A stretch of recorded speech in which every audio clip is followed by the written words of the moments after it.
bersyukur atas rancanganmu yang terbaik dan terindah bagi kami. Kau memberkati kehidupan kami, melimpah dengan kasih dan anugerah. Kami bersyukur atas rancangan. Salam, Bapak Mama, Saudara-saudara jemaat Tuhan yang kekasih.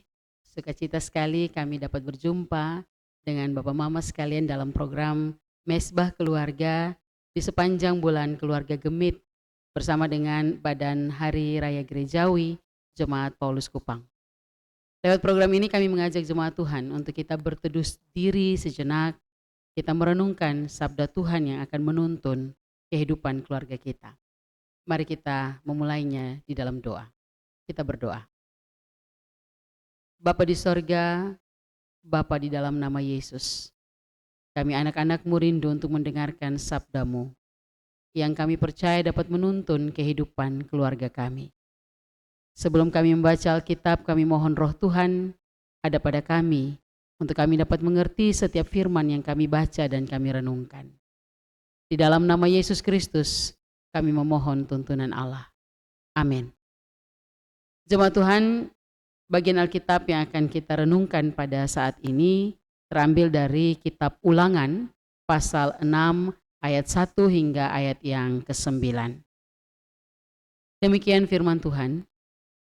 Inilah perintah yakni ketetapan dan peraturan yang aku ajarkan kepadamu atas perintah Tuhan Allahmu untuk dilakukan di negeri kemana kamu pergi untuk mendudukinya. Supaya seumur hidupmu engkau dan anak cucumu takut akan Tuhan Allahmu dan berpegang pada segala ketetapan dan perintahnya yang kusampaikan kepadamu dan supaya lanjut umurmu. Maka dengarlah hai orang Israel, lakukanlah itu dengan setia, supaya baik keadaanmu dan supaya kamu menjadi sangat banyak, seperti yang dijanjikan Tuhan Allah nenek moyangmu kepadamu di suatu negeri yang berlimpah-limpah susu dan madunya. Dengarlah hai orang Israel, Tuhan itu Allah kita, Tuhan itu Esa. Kasihilah Tuhan Allahmu dengan segenap hatimu dan dengan segenap jiwamu dan dengan segenap kekuatanmu. Apa yang kuperintahkan kepadamu pada hari ini, haruslah engkau perhatikan. Haruslah engkau mengajarkannya berulang-ulang kepada anak-anakmu dan membicarakannya apabila engkau duduk di rumahmu, apabila engkau sedang dalam perjalanan, apabila engkau berbaring dan apabila engkau bangun. Haruslah engkau mengikatkannya sebagai tanda pada tanganmu dan haruslah itu menjadi lambang di dahimu dan haruslah engkau menuliskannya pada tiang pintu rumahmu dan pada pintu gerbangmu.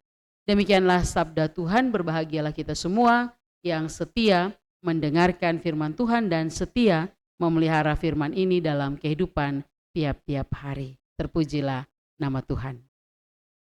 Bapak, Mama, Saudara-saudara, mari kita merenungkan firman Tuhan ini di bawah terang tema keluarga menjadi pusat pembentukan karakter dan pertumbuhan rohani. Bapak, Mama, Saudara, keluarga itu adalah tempat seseorang belajar dan mengalami berbagai macam pengalaman. Pembelajaran dan pengalaman yang dialami itu bisa membawa dampak yang positif, tapi juga bisa membawa dampak yang negatif. Karena itu semua perkataan yang kita ucapkan dan perbuatan yang kita lakukan itu bisa menjadi pesan yang membekas di hati anggota keluarga kita. Dan sesungguhnya kita tidak bisa mengetahui pesan apa, pesan seperti apa yang telah membekas di dalam hati mereka. Tapi kita mesti sadari bahwa apapun pesannya sangat berdampak dan dampaknya sangat besar dalam kehidupan anggota keluarga kita. Apa dampaknya? Dampaknya yakni pada karakter anggota keluarga dan pada pertumbuhan rohani anggota keluarga kita. Bapak Ibu Saudara, konteks dari bacaan kita hari ini menggambarkan tentang kisah umat Israel yang sedang dalam perjalanan di tanah perbudakan di Mesir. Ketika mereka menuju ke tanah perjanjian di Kanaan, di mana kelak nanti mereka akan menetap di tanah itu.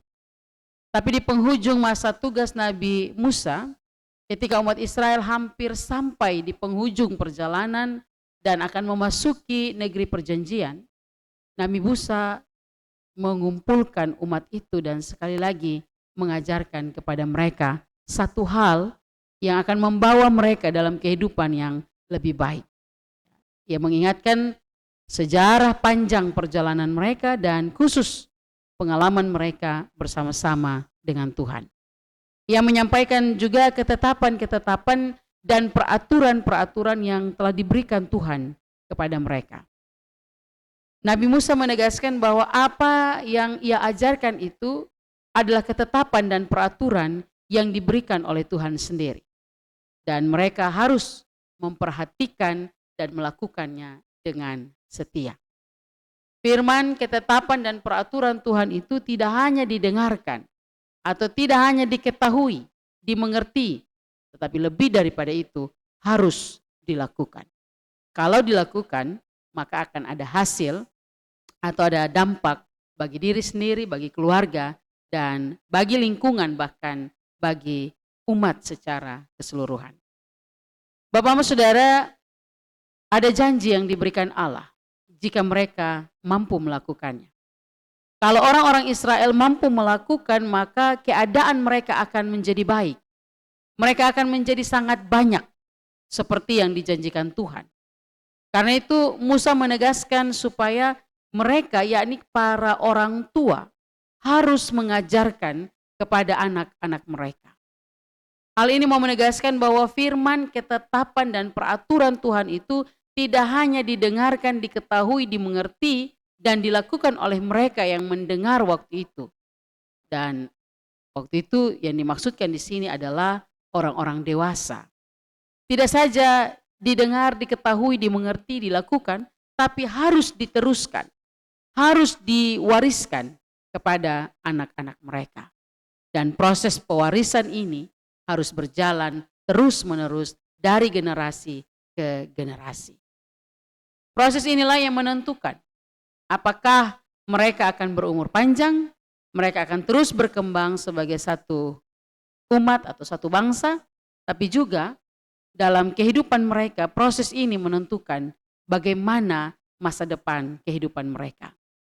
Dalam ayat yang 4 ke ayat yang ke-7, Musa mengingatkan, dengarlah hai orang Israel, kasihilah Tuhan Allahmu dengan segenap hatimu dan dengan segenap jiwamu dan dengan segenap kekuatanmu. Pengajaran tentang kasih kepada Allah ini harus diajarkan berulang-ulang kepada anak-anak. Bahkan dalam ayat-ayat ini Musa katakan bahwa pengajaran berulang-ulang kepada anak-anak itu harus dibicarakan apabila engkau duduk di rumah, apabila sedang dalam perjalanan, apabila sedang berbaring, dan apabila sedang bangun. Bapak Ibu Saudara, ada dua pesan yang hendak disampaikan oleh Musa dalam bacaan tadi. Pesan yang pertama yaitu bahwa orang tua harus mengasihi Allah dengan segenap hati, dengan segenap jiwa, dengan segenap kekuatan. Dan pesan yang kedua adalah supaya orang tua mengajarkan anak-anak juga mengasihi Allah dengan segenap hati, dengan segenap jiwa, dan dengan segenap kekuatan. Dua pesan ini dapat kita pelajari pada saat ini. Yaitu pesan yang pertama, Musa menegaskan agar orang tua sebagai pengajar, orang tua sebagai guru dalam keluarga harus terlebih dahulu mengasihi Allah. Barulah dia bisa mengajarkan tentang kasih Allah. Artinya bahwa untuk dapat menjadi pengajar kasih Tuhan yang baik, maka kita sebagai orang tua, kita harus hidup dalam kasih itu dan kita harus menghidupi kasih Allah itu dalam segala segi kehidupan kita. Kita harus menjadi orang yang mengalami kasih Allah. Maka kita akan bisa bicara tentang kasih Allah itu. Kalau kita belum mengalami, belum hidup di dalam kasih Allah, maka kita akan sulit untuk mengajarkan tentang kasih Allah dan mengajarkan tentang bagaimana mengasihi Allah. Anggota keluarga kita akan melihat, akan memperhatikan dan mengamati kehidupan kita. Apakah kasih sungguh-sungguh mewarnai kehidupan kita? Itu pesan yang pertama. Karakter mengasihi Allah itu menjadi karakter yang utama dan yang pertama dalam kehidupan keluarga. Pesan yang kedua yang menjadi fokus perenungan kita adalah agar para orang tua mampu mengajarkan anak-anak untuk mengasihi Allah. Tapi pertanyaan yang muncul adalah bagaimana kita bisa mengajarkan anak-anak untuk mengasihi Allah? Bapak-Bapak, saudara-saudara, teknik mengajar itu ada dua teknik. Teknik verbal dan juga ada prakteknya. Secara verbal yaitu secara lisan atau teori, kita bisa menceritakan pengalaman hidup kita yang telah diubah, yang telah diberkati, telah dipelihara, telah dididik dan dituntun Tuhan melalui kata-kata kita. Sedangkan teknik yang kedua yaitu secara praktek, secara tindakan, aksi, itu melalui tindakan yang nyata dalam kehidupan kita sehari-hari. Perhatikan ayat-ayat dalam bacaan tadi. Ajarkan pada waktu engkau berjalan, makan, berbaring, bangun, duduk, dan seterusnya. Itu adalah keseharian dalam kehidupan kita. Bapak-Bapak, saudara-saudara, mengapa kita perlu mengajar demikian? Supaya anak-anak kita memiliki kasih yang besar kepada Allah. Dan pengajaran tentang siapa itu Allah, anak-anak dapatkan dari kita, orang tua. Bapak-Bapak, saudara, bagi seorang anak, orang tua adalah segala-galanya. Di mata anak, orang tua adalah sosok yang bisa memberikan cinta, memberikan bantuan, dukungan. Karena itu tidak ada yang lebih kuat mempengaruhi karakter anak selain daripada orang tuanya. Karakter orang tua melandasi gambaran anak-anak kita tentang Tuhan. Meskipun Tuhan itu tidak tampak oleh mata, tetapi bahwa anak-anak bisa mengenal Tuhan dari kita, orang tuanya. Dari bagaimana kita hidup. Karena itu penting untuk anak-anak mengasihi orang tua dari mengasihi Allah dari orang tua yang mengasihi Allah. Bapak-Bapak, saudara-saudara yang kekasih dalam Yesus Kristus, sebenarnya dalam diri setiap anak itu ada 3 fase. Fase yang pertama yaitu waktu anak berusia kecil, anak kecil. Orang tua di mata mereka itu seperti Tuhan. Semua maunya orang tua itu dituruti oleh anak. Dan semua orang anak akan melihat bahwa bapaknya itu yang paling baik, ibunya itu yang paling cantik di dunia ini. Walaupun mungkin ada bapak-bapak yang lebih baik, mungkin ada ibu-ibu yang lebih cantik, tetapi bahwa di mata seorang anak, ayahnya adalah yang terbaik dan ibunya paling cantik di dunia ini. Ada sebuah kisah nyata yang merupakan pengalaman dari seorang pendeta yang melayani di satu jemaat. Pada suatu hari ada satu keluarga dia undang pendeta untuk pimpin ibadah syukur ulang tahun anaknya. Dan ketika dia tiba dalam doa syafaat, pendeta tanya kepada si anak, sebutlah nama anak ini Yudas. Yudas kalau besar mau jadi apa? Lalu dengan senyum bahagia, Yudas bilang, kalau saya besar saya mau jadi seperti papa. Lalu pendeta tanya, kenapa kau mau jadi seperti papamu? Dengan mantap si anak jawab, karena papa saya itu seorang jagoan. Dia bisa berkelahi dengan luar biasa. Lalu pendeta ini melihat ke arah sang bapak dan dia tersenyum. Ternyata sang bapak tersenyum bangga. Ternyata anaknya memperhatikan bahwa dia adalah jagoan. Ketika dengar jawaban dari anak ini, ya si bapak itu mengangguk-angguk dan penuh sukacita. Lalu pendeta berdoa dan dalam doanya pendeta itu katakan bahwa dia bersyukur karena Yudas berulang tahun dan Yudas juga punya harapan untuk menjadi seperti bapaknya yang adalah seorang jagoan ketika dia sedang mabuk sopi. Setelah amin, Bapak Mama, si ayah ini dia pun senyum itu berubah menjadi senyuman malu-malu. Ya. Di mata anaknya dia jagoan, tapi dia jagoan kalau dia mabuk. Apa artinya? Apapun yang kita lakukan bagi seorang anak kecil, itu kita memperkenalkan Tuhan padanya. Dia akan punya pemahaman, gambaran, sukacita dan harapan dengan melihat kehidupan kita orang tua. Karena itu kita mesti pada fase ini, kita mesti menunjukkan gambaran Tuhan yang benar dan bukan gambaran kita. Fase yang kedua yaitu usia remaja. Dalam fase ini semua anak-anak remaja pasti akan memandang orang tua itu seperti setan. Ya, semua aturan baginya itu tidak menyenangkan. Anak-anak remaja itu cenderung untuk memberontak. Papa mamanya sudah tidak lagi dia dengarkan. Bahkan untuk dengar dia papa dan mama punya suara pun dia sudah tidak suka lagi. Ini fase yang berbahaya.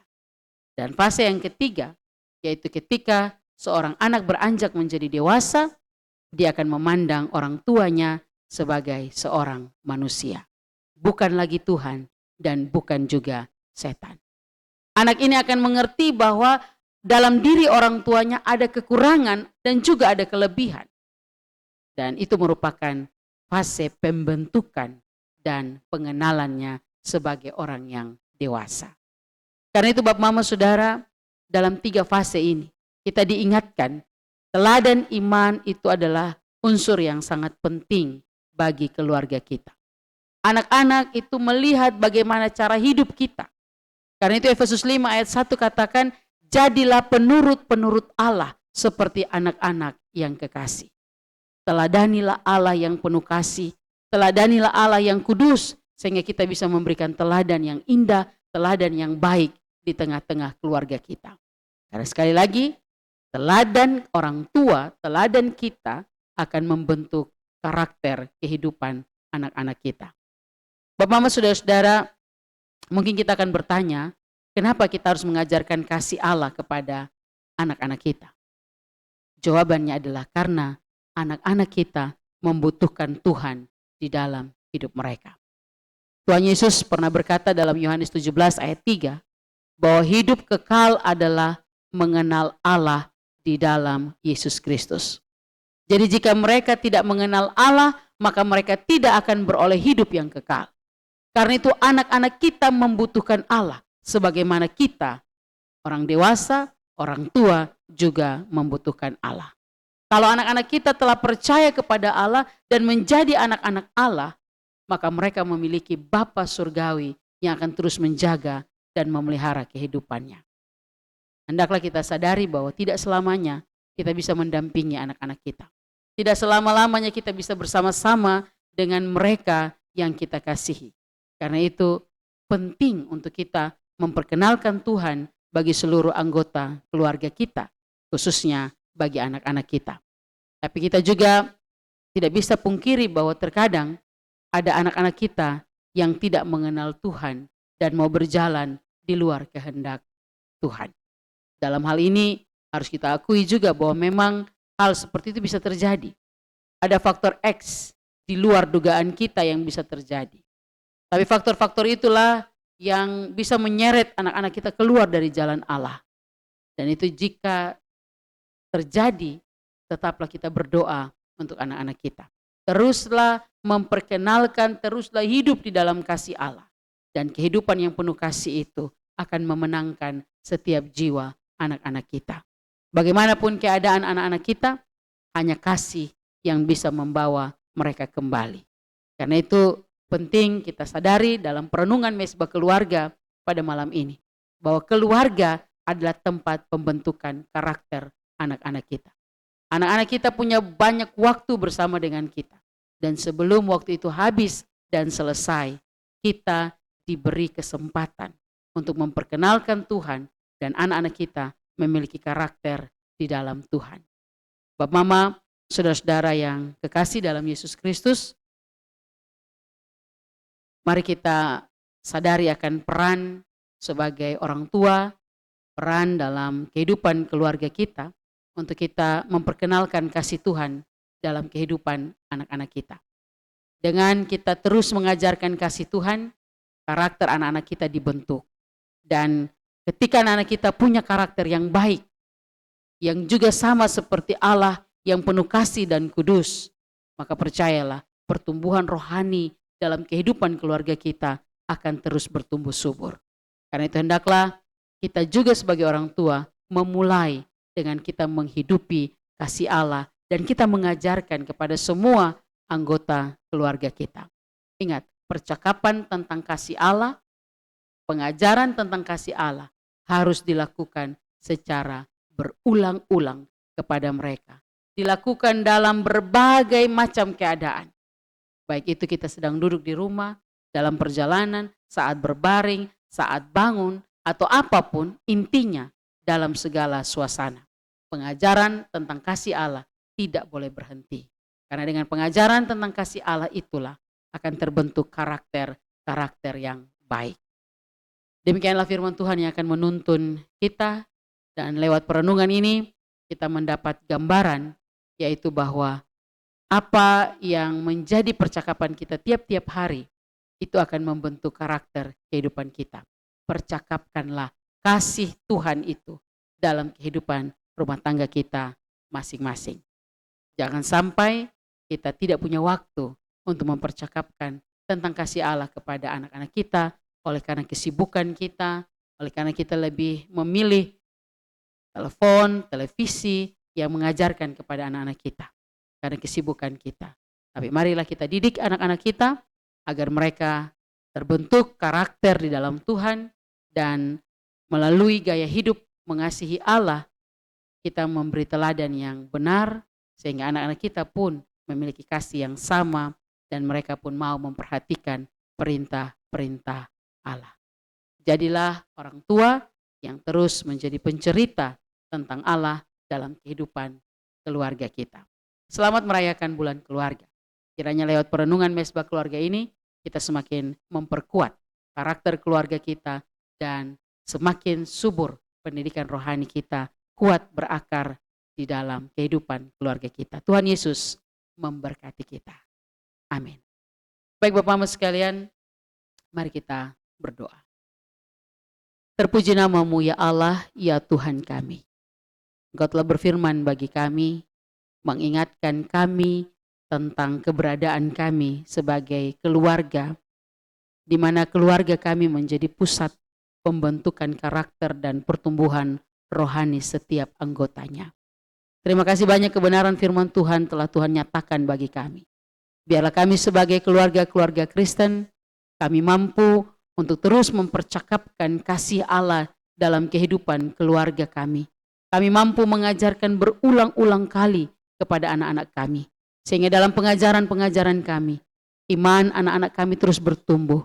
Pengetahuan-pengetahuan rohani mereka terus bertumbuh dan kuat di dalam Tuhan.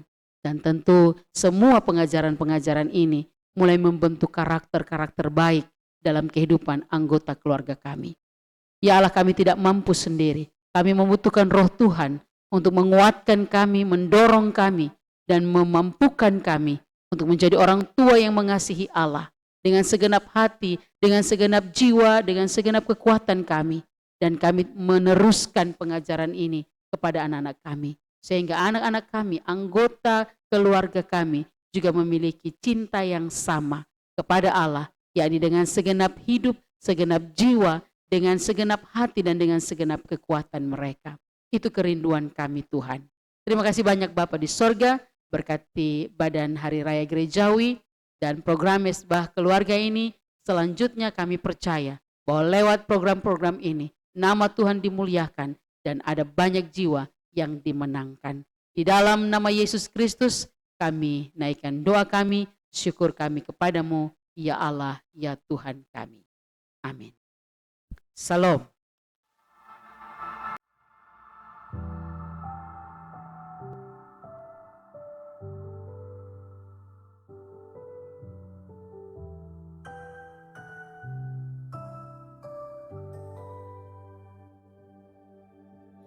Kami bersyukur atas rancangan-Mu yang terbaik dan terindah bagi kami.